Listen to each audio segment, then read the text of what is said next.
Hey everybody, this is Maxine Taylor with another edition of my Trumpology report. Let's take a look at Melania Trump. Recently, she gave a speech, a talk at a rally that Trump held, and so she has stepped forward and is more in the limelight. We do not have a birth time for Melania Trump. We do know she was born April 26th, 1970 in Slovenia. So I'm going to give you her solar chart. It is very, very interesting. And for those of you who study astrology, here it is. First of all, her sun, which is the center of our life, is in Taurus. In fact, she has 4 planets in Taurus. Now, any of you who have anything in Taurus, you know, or if you live with a Taurian, you know that once they make up their mind, that's it. They are very determined, very hardworking, very stubborn, and very practical. They are money-oriented and things-oriented. And so to win over the Taurian, you feed them, you wine them, you dine them, you buy them beautiful things, and they appreciate that. Since we do not have a birth time on Melania, we have to look and see where the moon is according to a 24-hour clock. It starts in 29 of Sagittarius, 2944. But for the most part, it is in Capricorn. And I feel that she probably does have a Capricorn moon. If you're a Capricorn, you don't mope, you don't hope, you cope. We know very little about her childhood from what's online, but we do know that she always had the dream of leaving a communist country and becoming a model, becoming a star perhaps in the United States. And that's what she did. So we've got a lady with the sun in Taurus and the moon in Capricorn, 2 earth signs, 2 very practical signs, 2 signs that truly understand the art of the deal. Interesting that she married the man who wrote that book. So let's talk about her tenacity, her determination. The sun, of course, is in her first house because it's a solar chart. And so she is an incredibly determined person. It is conjunct Saturn. Saturn in Taurus is a very practical placement for it. A sun conjunct Saturn can build a wall around itself. It is very tough. It is determined. She has said that she is strong, and she is. Her Mercury, a conscious mind, what she thinks about, how she thinks, is in Taurus. So she thinks in terms of money and practicality. And as I said, once she makes up her mind, that's it. And her Venus is in 29 degrees, 33 minutes of Taurus. Venus rules Taurus. Venus in Taurus is a very beautiful placement for it. She has finely chiseled features which we don't often see in the Taurian. However, because they are ruled by beauty, by Venus, they love beautiful things, and they do present a very beautiful picture in public. So with Venus conjunct Mercury, she thinks in terms of beauty. And in her first house, that would reflect a beautiful appearance. Now, her Mars is in Gemini, in 5 degrees of Gemini, in her second house. Wherever Mars is, that's what we put first. That's what we throw ourselves into. In the second house of money and possessions, it is a very self-explanatory interpretation to say that being married to Donald Trump, of course, this amplifies it. It gives her the desire for things that she was born with. Pluto, the planet of control, is in the 5th house of sex and children and fun and games. It indicates that she may be somewhat controlling of her son and of her expression, whether it's a sexual expression or just a plain old fun expression. With Pluto in the 5th house, Pluto is all or nothing. So she's going to give it all, or she's not going to give anything. Uranus in her sixth house of work and health, very, very interesting, because she wants to be freelance at what she does. She needs to be independent in her work, which is wonderful for somebody who is freelance. Jupiter, the great benefic, sits on the cusp of her seventh house of partnership. Wherever Jupiter is where we are blessed, and Jupiter rules abundance in all things. And her marriage to Donald Trump obviously reflects that, amplifies it, triggers it. Her Neptune is on her eighth cusp, and that is the idealism about other people's money, the ability to inspire other people to create money, particularly a husband. And in the eighth house, it shows that her dreams will undergo a transformation in this lifetime. So this indicates that her childhood dreams may undergo a change, and perhaps in this case become even greater than she thought they would be. Her moon in the ninth house of her solar chart does indicate the desire to travel, to expand her horizons. And her north node in her 11th house, her 11th solar house, is excellent from the standpoint of friends and group activities. And I just noticed I didn't put the south node in here, so I've got it written down on another chart, so let me draw it right here. The north node is our greatest fulfillment of our hopes and wishes in the 11th house, but the south node indicates that she may be, well, first of all, it shows that she has mastered everything relating to fifth house matters, meaning fun and games, children, enjoyment in past lives, and that if she overdoes it, it can drain her.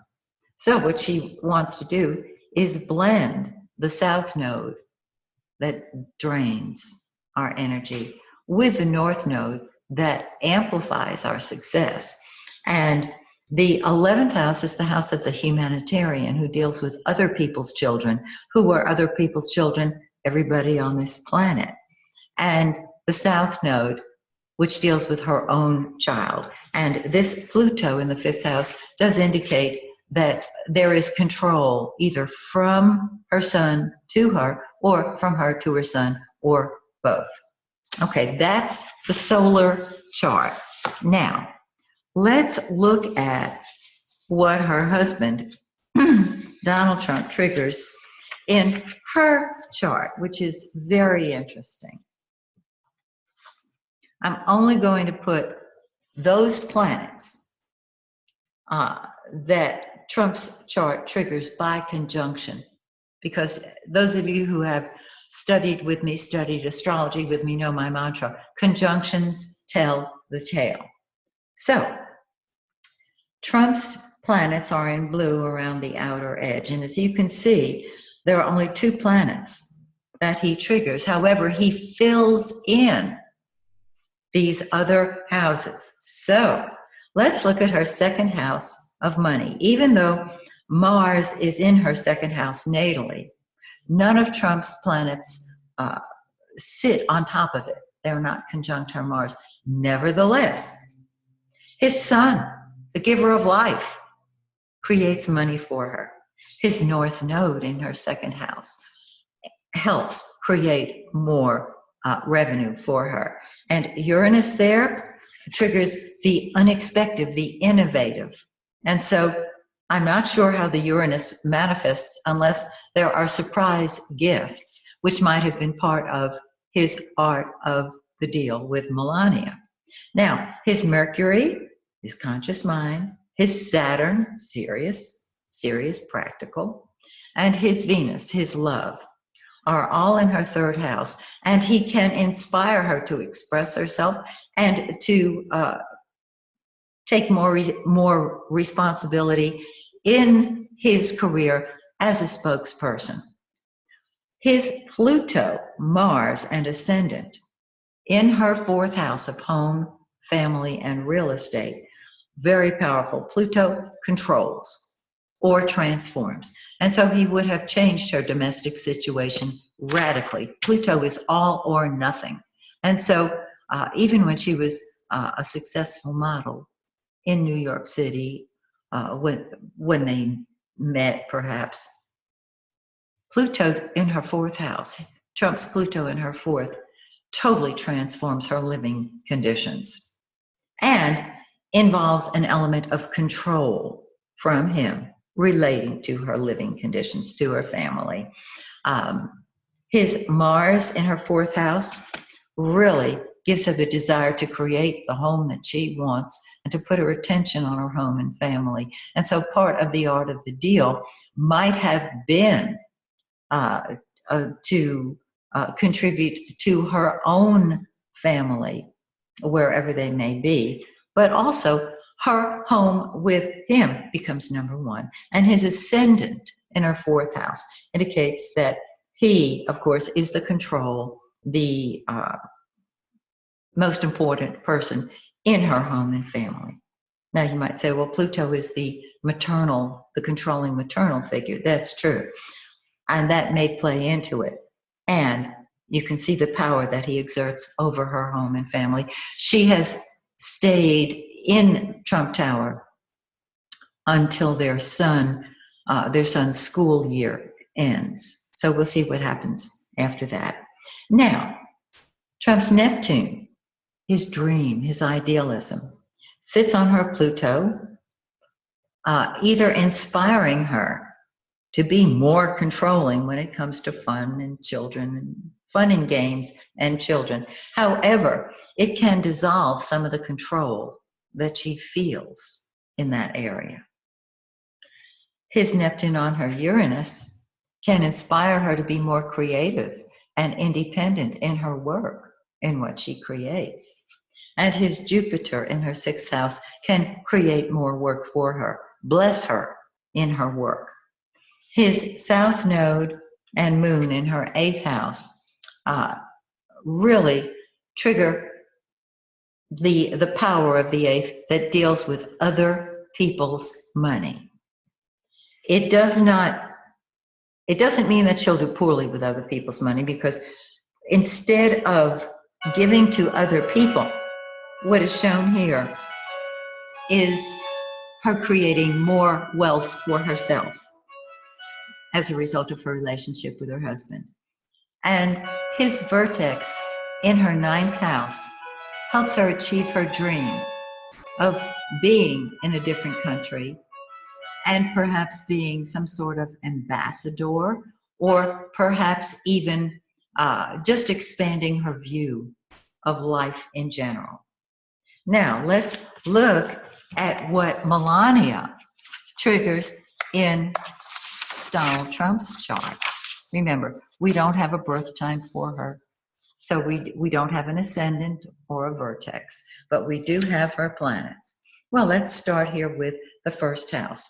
Her South Node in his first house can drain him. It can put too much attention on him. However, her North Node in his seventh house helps him deal much better with other people, number one. Number two, this is where she creates benefit for him by being his spouse. And in fact, I'm going to jump up to the midheaven here because it's so clear. While they don't have many planetary connections, they do have a connection which really amplifies and does wonderful things for his midheaven, his public image. Her Mercury and Venus. Mercury, conscious mind; Venus, love and beauty. Certainly helps his public image. With her on his arm, his public image is beautified. Her Mars in his 10th house really triggers his ambition. She helps him move up. She encourages him. She drives him to be more of a leader. Now, her Sun and Saturn and Mercury in his 9th house help him expand his horizons and become more of a world traveler. We did the South Node, but let's talk about her Pluto-Uranus on his Neptune. Pluto is control. Uranus is busting loose in his second house of money. And so what she encourages him to do is to break free, to be innovative, and yet she controls his dreams about what he can achieve. Very, very interesting that there is a financial impact from her, a controlling and an even rebellious impact over his financial dreams. Her Jupiter in his third house makes him more talkative and expands his ideas. Her Neptune in his fourth house either dissolves the home situation as he currently knows it, or can give him fulfill a domestic dream. Her Moon in his fifth house, very, very interesting. This brings about a change in his relationship with his children and can encourage him to play more, to enjoy himself more. We've talked about his North Node, and we've talked about this 9th and 10th aspect. So they do not have what I would traditionally look for in the chart of a couple. I look for love, a loving connection. I look for passion, excitement. There has to be that click, that spark. I don't see that from chart to chart. And so this is why I am looking at the marriage between Melania and Donald Trump as another artfully created deal that is giving each one what they want. So, with that in mind, I invite you to return next time. I have my Trumpology report, and may the stars shine brightly on you and yours.